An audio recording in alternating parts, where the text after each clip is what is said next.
नमस्कार साथियों, युवा वॉइस आपकी आवाज में आपका स्वागत है। इस वक्त मेरे साथ मौजूद है पूर्व केंद्रीय मंत्री जयप्रकाश जी, जो कि अपनी बेबाकी के लिए जाने जाते हैं। आज हम इनसे कुछ ऐसे सवाल करेंगे और उम्मीद करते हैं जो जवाब मिलेंगे वो आपको बहुत कह सकते हैं आने वाले जो परिस्थिति है उनके बारे में जानकारी देंगे। सबसे पहले आपका स्वागत है सर। धन्यवाद जी। पहला सवाल सीधा सीधा यही, अभय चौटाला जी का हुड्डा जी की पगड़ी का रंग बदल चुका है, इसके क्या मायने मानते हैं या किस परिप्रेक्ष्य में उन्होंने कहा है? भाई उसकी अपनी जुबान है, ना तो उनको ये पता कि किस इलाके की संस्कृति क्या है, किस इलाके की वेशभूषा पहरावा क्या है। पगड़ी बदल दी रे, कौन सी पगड़ी बदल दी? वो वहाँ का जो इलाका है, राजपुताना पगड़ी बोलते हैं उसको, उन्होंने आजाद साहब का स्वागत किया था, उसमें पगड़ी बांध दी। तो जब गुलाबी पहना, गुलाबी ब्रिगेड दूसरी पगड़ी। इनने तो पूछ लिया और नेता हमने कितनी पगड़ी बदल ली? इनने अपना पगड़ा बदली। भाई पहले तो कहते रहे सरदार प्रकाश सिंह बादल को। सरदार प्रकाश सिंह बादल ने जब इन बिलों के खिलाफ श्रोमणी अकाली दल ने अपना समर्थन लिया, अपना मंत्रालय छोड़ा उनकी पुत्र वधु ने, ये तो आज पगड़ी बदले भाई अंगले भी गुण लाग दे।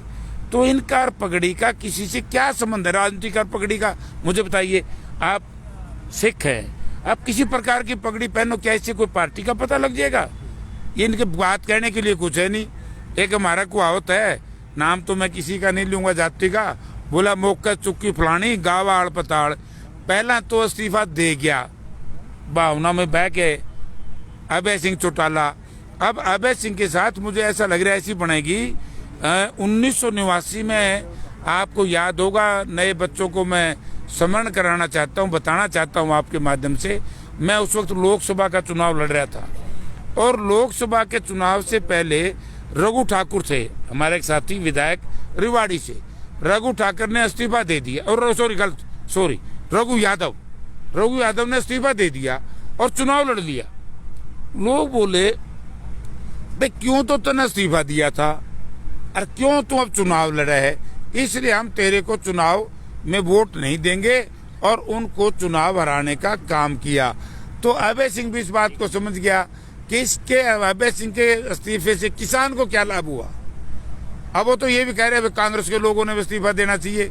बीजेपी की तो मौज हो जाएगी, 30 के 30 कांग्रेसी इस्तीफा दे दो, निर्दलीय विधायक इस्तीफा दे दो, तो इनका तो 3/4 बहुमत हो जाएगा। इनको क्या तकलीफ है? इस्तीफा देने की बजाय ये तो कहते हैं ना कि पीठ दिखा करके भागना नहीं चाहिए, रण में लड़ना चाहिए। प्रजातंत्र में जो जनप्रतिनिधि होता है उसके लिए सबसे बड़ा अखाड़ा है, वो है विधानसभा, लोकसभा। तो अभय सिंह एमएलए था, तो इस अविश्वास प्रस्ताव में सरकार की बखियां उधेड़ता, सरकार की कमियों को उजागर करता। अगर फिर भी इस्तीफा देना था तो ये कहना चाहिए था कि मैं रिजाइन कर रहा हूं और मैं अब कोई इलेक्शनरी पॉलिटिक्स नहीं करूंगा, मैं किसानों की सेवा के लिए किसान मजदूर की लड़ाई लड़ूंगा, अब मैं कोई चुनाव नहीं लड़ूंगा। वो तो ये थी भाई किसान की सेवा के लिए कम से कम एक हमारा साथी आगे आया। अच्छा खुदे चुनाव लड़ना है, 3 महीने बाद से फिर कह देगा मैंने फिर जितवा दो। तो मुझे ऐसा लग रहा है कि कभी रघु यादव वाली बात ना बन जाए। इलाहाबाद जहां से उन्होंने विधानसभा से जिस इस्तीफा दिया था, वहां से अब जेजेपी अपनी ताल ठोक रही है। एक तरफ तो भाजपा और जेजेपी के जो कह सकते नेता हैं उनको गांवों में घुसने नहीं दिया जा रहा, और एक तरफ वो कह रहे हैं वहां पर वो स्ट्रांग है। तो आप क्या मायने मानते हैं इस बात के? मन तो इनमें कोई स्ट्रांग नहीं लगता, वहां तो कांग्रेस जीतेगी। ये तो ड्रामा करे, स्ट्रांग किस बात के? थोड़े मार्जिन से जीत करके आए हैं। और अब की बार जिस तरीके से कांग्रेस के पक्ष में हवा चल रही है, और जब उस इलाके में चौधरी भूपेंद्र सिंह हुड्डा जाएंगे, उनका बेटा दीपेंद्र सिंह जाएगा, जयप्रकाश जाएगा, हमारी पूरी प्रदेश कांग्रेस कमेटी जाएगी, हमारे दूसरे नेता जाएंगे, तो मुझे नहीं जचता कि इस आंधी के सामने ये रुक पाएंगे। ये तो मेरे ख्याल में तड़ी पार हो जाएंगे।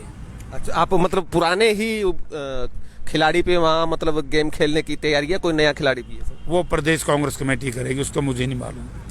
अच्छा, एक चीज आप ये जानना चाहता हूँ, जैसे कि जितने भी किसान आंदोलन चल रहा है, कांग्रेस को क्या लगता है ये मतलब इसमें थोड़ा वो पीछे हटके, यानी कि वो ये सोच रही है या ये मान रही है अभी किसान ही हमारा काम कर रहे हैं, हमें आगे होने की जरूरत ही नहीं है? नहीं, ये भी एक दुष्प्रचार है। ये कुछ फ्रस्ट्रेटेड लोग इस तरह की बात करते हैं। हमने शुरू से ही कह दिया था कि ये आंदोलन है किसान संगठनों का है, नॉन पॉलिटिकल है, गैर राजनीतिक है।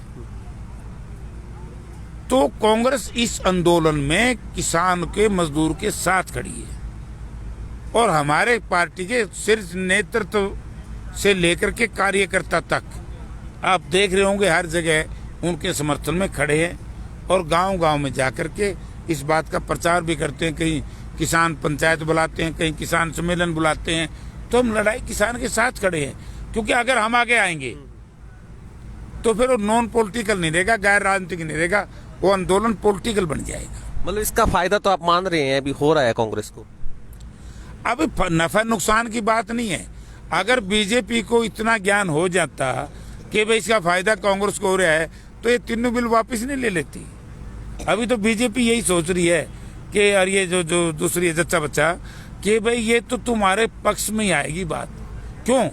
क्योंकि पहले ये दोनों दल जात पात मजहब और धर्म की राजनीति करते रहे, लेकिन अब की बार फंस गए।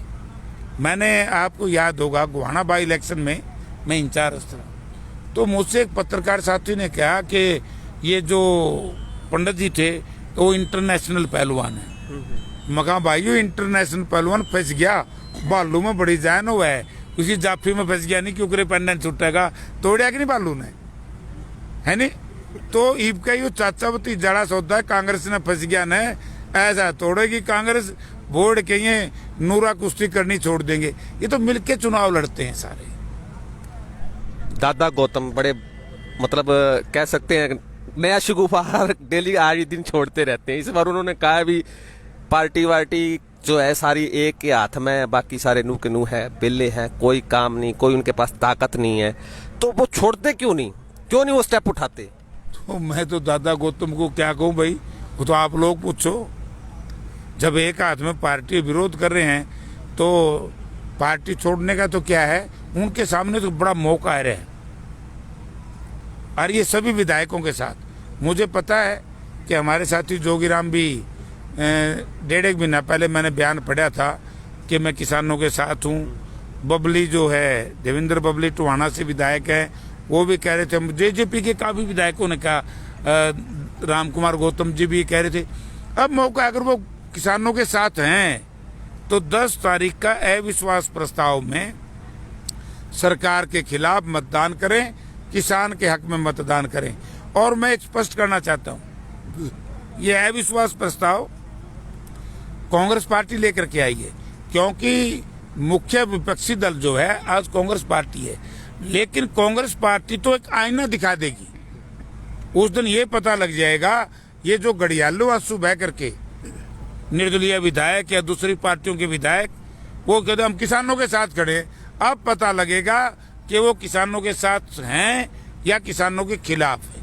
लेकिन मैं उन सभी विधायकों से एक निवेदन करना चाहता हूं आपके माध्यम से, इस देश में प्रजातंत्र में ये ठीक है कि व्हिप है, व्हिप का उल्लंघन करने से अपने जो जिस दल का जो सदस्य है वो उसके खिलाफ एक्शन ले सकता है।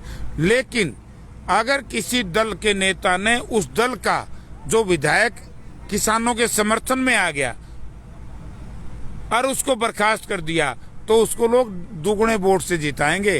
अगर इनमें अंतरात्मा है, प्रजातंत्र में एक अंतरात्मा भी है। आपको याद होगा एक जमाने में अंतरात्मा से राष्ट्रपति का चुनाव हुआ था।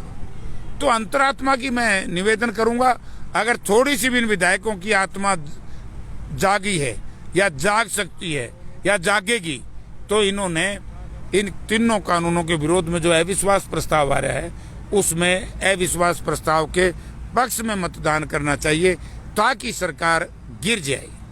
मनोहर लाल जी कह रहे हैं पंचायती चुनावों के लिए समय उपयुक्त नहीं है, कोरोना या कोई और वजह? कोरोना ही तो चुनाव कराया करते थे कारपोरेशन के, म्यूनिसिपल कमेटी के, जो ही किसी कोरोना को नहीं होया। ये सारा देश लाखों लोग दिल्ली की सीमाओं पर इकट्ठे बैठे हैं, वहां कोरोना नहीं है क्योंकि बुरी तरीके से हार दिखती है। जब हार दिखे तो कोरोना याद आ जाता है। ये बाई इलेक्शन करा के देख लो, कोरोना आ गया। तो इनका कोरोना नहीं है, ये तो मैं कहता हूँ मनोहर लाल जी कोरोना नहीं है, ड्रोना। और किसानों की बात को मनवा लो दिल्ली जाकर के, वरना आपका वही हर्ष होगा इस गठबंधन सरकार का जिस तरीके से दिल्ली में 5 दिन पहले म्युनिसिपल काउंसलर के तो नतीजे आए हैं, 500 में बीजेपी को साफ कर दिया। तो ये बाई इलेक्शन जो होंगे, जनता इसमें केवल और केवल कांग्रेस पार्टी के पक्ष में मतदान करेगी, अपने वोट का कोई खराब नहीं करेगी। और जो 75% निजी नौकरी में आरक्षण, कितना रोजगार पैदा होगा इससे जी? मेरे हिसाब से तो या तो दुष्यंत सिंह को ज्ञान नहीं था, या उसको बेचारे को ठीक तरीके से समझाया नहीं, क्योंकि तालीम पूरी नहीं है।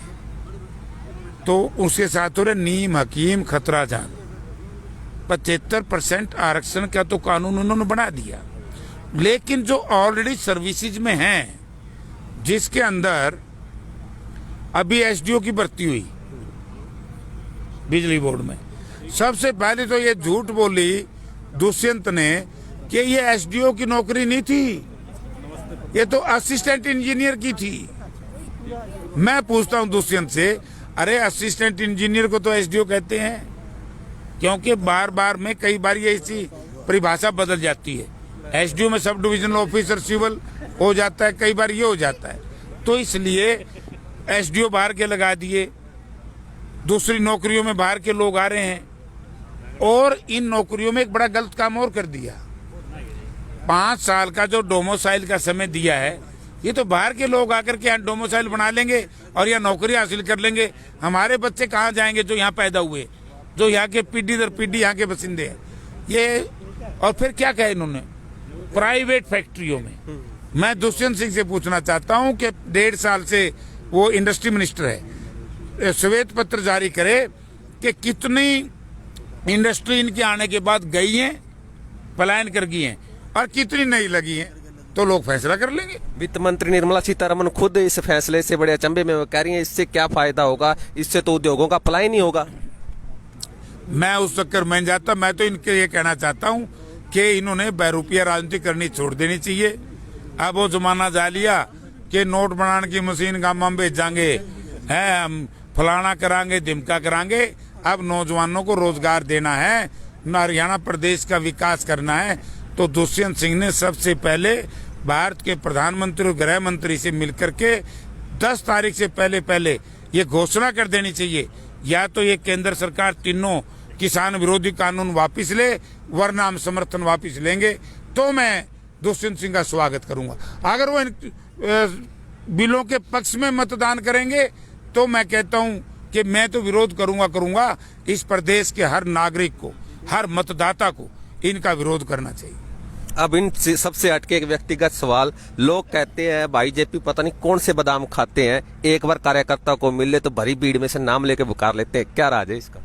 मैं तो बादाम बुदूम कमे थे हैं, लेकिन मेरी एक सोच है कि आज मैं जो कुछ हूं, मैं एक साधारण परिवार से हूं। मेरे पिताजी या मेरे दादाजी कभी मेंबर पंचायत का चुनाव भी नहीं लड़े, और मैं छात्र राजनीति से आया, मैंने युवा की राजनीति करी, हमने संघर्ष किया एक ग्रुप में, एक टीम के रूप में। तो अगर मैं इनको पहचानना भूल जाऊंगा तो मुझे क्यों पहचानेंगे? ये बुद्धि सबकी बराबर है, लेकिन वो नफरत करते हैं अपने साथियों से। जिस तरीके से आज ये जो संगठन चल रहा है, मुझे बड़ी शिकायत मिल रही है, बोला जी फलाना नेता कह दे पिछाना नहीं, मका उनका ठीक था बाहरी है, बिना करे वोट मिल गई है। मेहनत करी थी जिस आदमी ने, उसको कुछ मिला नहीं। एक बात तो सारे कह दें, बोला भाई चीफ मिनिस्टर तो भूपेंद्र हुड्डा बढ़िया था, नहीं हो क्यों नहीं है नहीं, फिर वोट क्यों दिए? वोट जाकर गोदी कटवाई दी और जच्चा बच्चा बीजेपी को दे दी, तो इससे नुकसान तो हुआ है। तो दर्शकों, ये थे हमारे साथ पूर्व केंद्रीय मंत्री जयप्रकाश जी, जो कि अपनी बेबाकी के लिए जाने जाते हैं। और आज इस इंटरव्यू में आपने भली भांति परख भी लिया होगा अभी क्यों उनको भाई जेपी कहा जाता है। हमारे साथ जुड़े रहने के लिए बहुत बहुत धन्यवाद।